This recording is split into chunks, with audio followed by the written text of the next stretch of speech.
Hi guys, today we're going to cover my 3-step process to sleeping better. I used to struggle with sleep deprivation myself and now it's completely not an issue. So how did I go from almost falling asleep at the wheel to the sleeping beauty that I am today? If you're having sleeping problems like I did and you want to fix it, then stick around because this is the vlog for you. Welcome back to my channel. For those of you who are new here, I'm Dawn and I'm a junior doctor working in the southwest of England. I am now a locum F3 doctor for those of you who are in the trade. Firstly, I'd like to say I'm really sorry for all the background noise. I honestly don't know how vloggers, YouTubers do it because there's a plane flying overhead right now. Someone's having a party next door, it sounds like. My dogs are eating food. There's cars going past. There's a builder next door.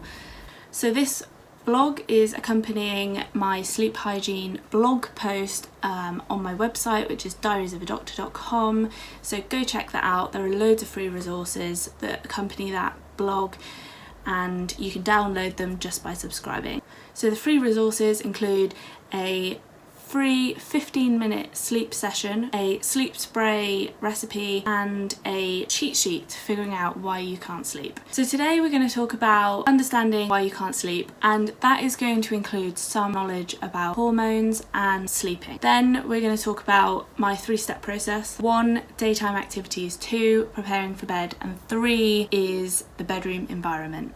So I'm firstly going to talk about why you can't sleep, because as a doctor I think that's really important to figuring out and then fixing the problem. So I think there are 2 ways you're having problems with sleeping. One of them is you can't get to sleep and the other one is you can't stay asleep. So the cheat sheet that you can download will basically tell you, if you know why you can't sleep, then you take that colour and you go to the corresponding colour on the next page. You'll understand if you have it downloaded.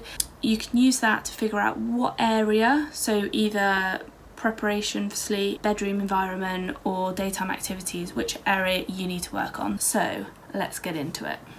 Microphone's just fallen over. There we go. It's probably because I gesticulate way too much. Do you know what? I think I'm gonna put up can't get to sleep, can't stay asleep here, and I'm gonna summarise them because you don't need me to read them all out for you. So I think the most common problem at the start is definitely worrying about patients.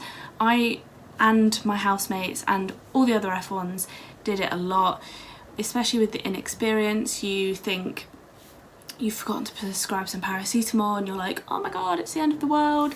Do you know what? There's somebody else looking after them at the end of the day, literally at the end of the day, and it's not your responsibility to take that home with you. Now obviously if it's something really urgent, I do either write it down, not urgent but you know can be done tomorrow. I write it down and make sure that I just do it tomorrow. If it's something that needs to be done overnight, you know, you forgot to prescribe some antibiotics or something, then you can message or bleep the on-call person if you don't know who it is and just ask them to do it. So we worry all the time about patients, but most of the time they'll be fine. There's a safety net process and I think it's not something we should be taking home with us. So, like I said, we're going to have a quick talk about hormones and sleep, and the main one I want to talk about is cortisol. And I imagine some of you who are watching this will understand a bit about cortisol because you may be medical yourself. So I'm not going to go into it too in depth because you're not here for that. Basically, cortisol, and I'll show you my graph that I made, it rises overnight to peak in the morning to wake us up. And at the same time melatonin drops. Cortisol then goes down throughout the day, and at night time this is when it's at its lowest and this is time for us to go to sleep. So it's basically this is what we talk about when we talk about our natural body clock. Sometimes that can be out of like mismatch on night shifts, for example, which is why we might feel really tired in the middle of a night shift. It's how we explain jet lag because our body's out of sync with the sunlight, and it's basically a physical, biochemical neurotransmitter physiological, I can say all of those lovely scientific words. It's basically a scientific reason as to why we're sleepy. And I think that's going to be really pertinent to understanding a lot of the things that I'm going to talk about in this vlog. So although some people might think that sleeping better all starts in the bedroom, it does, but it starts when you wake up. You've probably heard this before, but number one is going to be waking up promptly, because when we think about cortisol, if we go back to sleep, and this sleep is not meaningful, the snoozing in the morning for an hour or two. So it basically delays our cortisol a little bit and again puts our body out of sync. Another one is caffeine, and doctors love coffee. Like, we're just always like, let's go for coffee. You know, I see doctors drinking coffee into like late in the evening and I don't understand it. I stop drinking coffee after 3 p.m. latest, and most of the time it will be after 12, or if I do, it will be decaf, so I should say caffeine. We have to also remember that there's caffeine in loads of other stuff as well that's not just coffee. So my graph that I've made here, and one of the most important ones that I hadn't really thought about or considered was dark chocolate. So if you're having a dark chocolate pudding or cake or dark chocolate squares at night, then that might not be doing you any favours either. The next one is exercise, and some of the best night's sleep I've ever had have been after I've exhausted myself physically. And I know at the moment it can be really difficult to get yourself motivated and get out and do some exercise, anything. I'm literally just like drag myself out to do anything, because anything is better than nothing in my opinion. I actually read this book that was like, this person used to go for a 1-minute run, and then it sounds ridiculous, but after a time you kind of go, why am I doing a 1-minute run? But you've got yourself out there, so you just go for longer. Exercising in the morning is the best way to do it, because exercise peaks our cortisol level. So if we want to keep it in line with our own natural cortisol, then if we exercise in the morning, then it's peaking in the morning, which is great. If we then do it in the evening, the curves do eventually reach the same, but it's just, we get that extra peak. So ideally in the morning, personally I'm an evening exerciser, but if we want to fix that, we can just say don't exercise about at least 3 hours before bed, because otherwise you'll finish and you'll be like, and you will not be ready to sleep. Food, oh my god. Now, after doing all this research, what I figured out is sugar is the most common reason for us to have a cortisol problem. So just, those fast releasing sugars, all the stuff that we know is bad for us, but we love it. And that's because it's addictive. It's okay to eat sugary foods on occasion, but the thing I'm talking about here today is just not eating sugary foods in the lead up to bedtime. I think also just maintaining a lovely, nice blood sugar level throughout the day will stop us from all the nasty effects of cortisol, because cortisol is a hormone. It doesn't just affect one place, it affects a lot of things. Okay, let's move on to number 2. When I worked on psychiatry, this is a thing that you would see all the time, is people coming in, they're like, I haven't slept for 4 weeks, and you're like, really?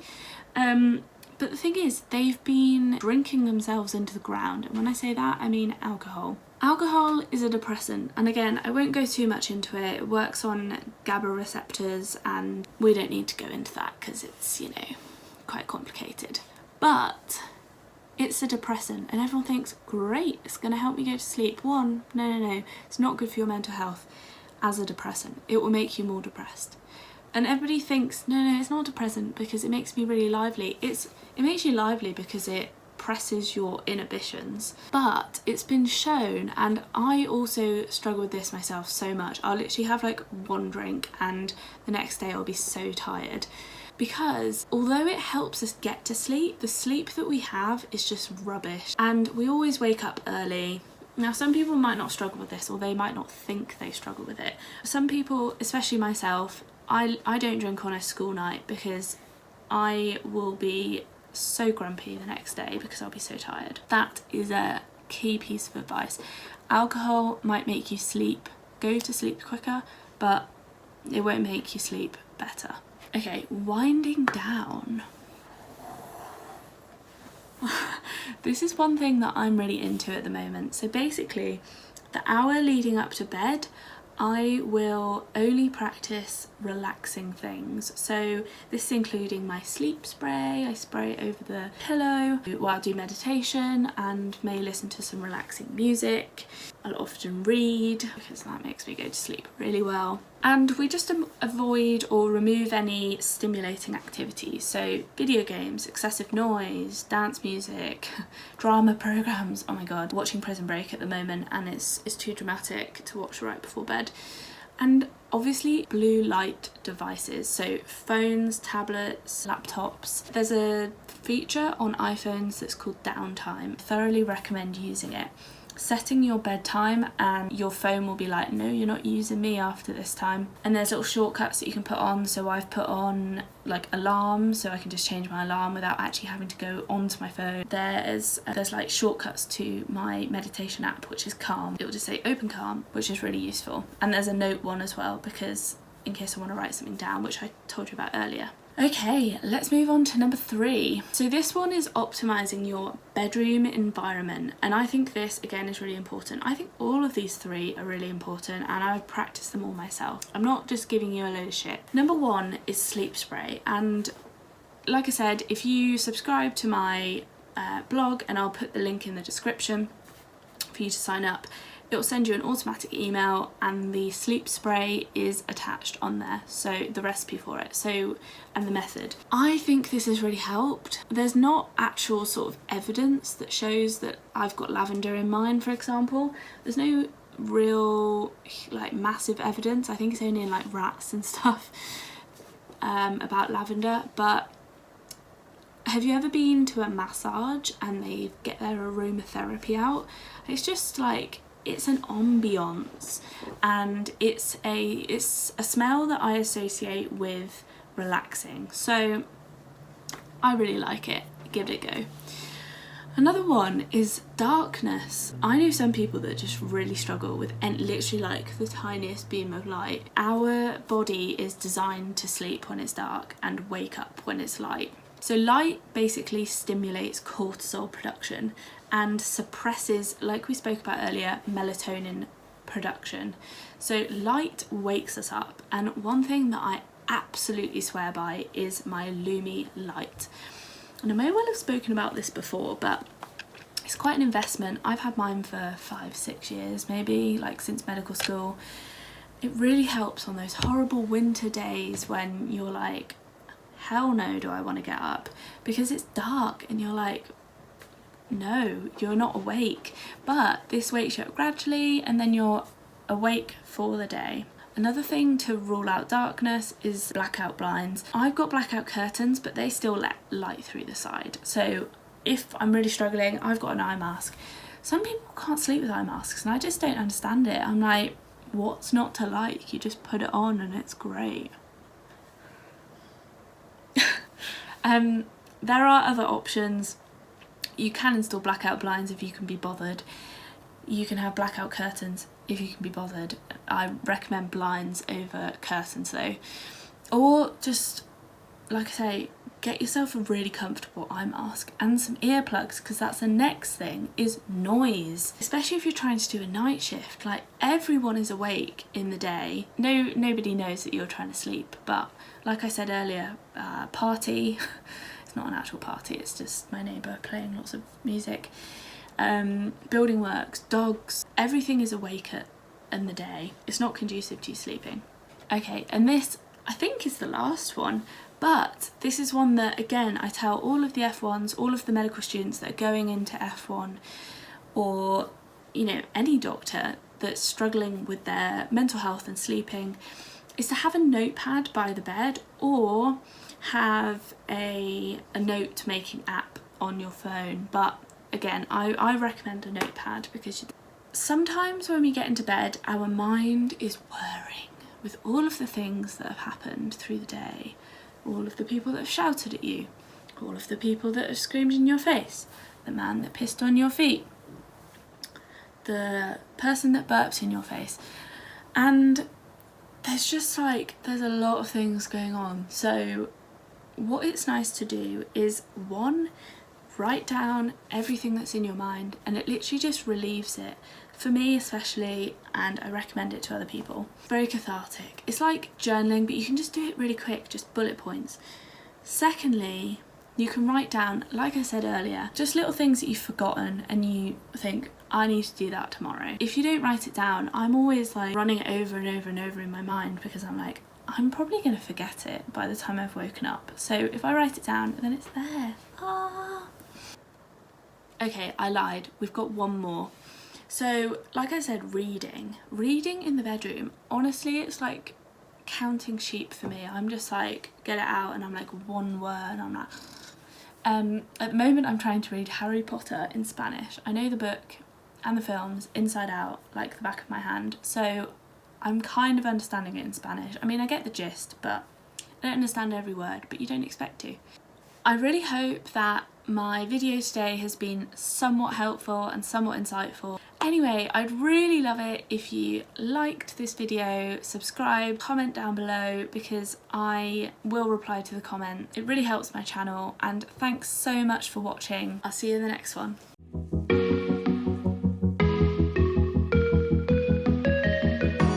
Freezing outside, a little bit high on the feeling.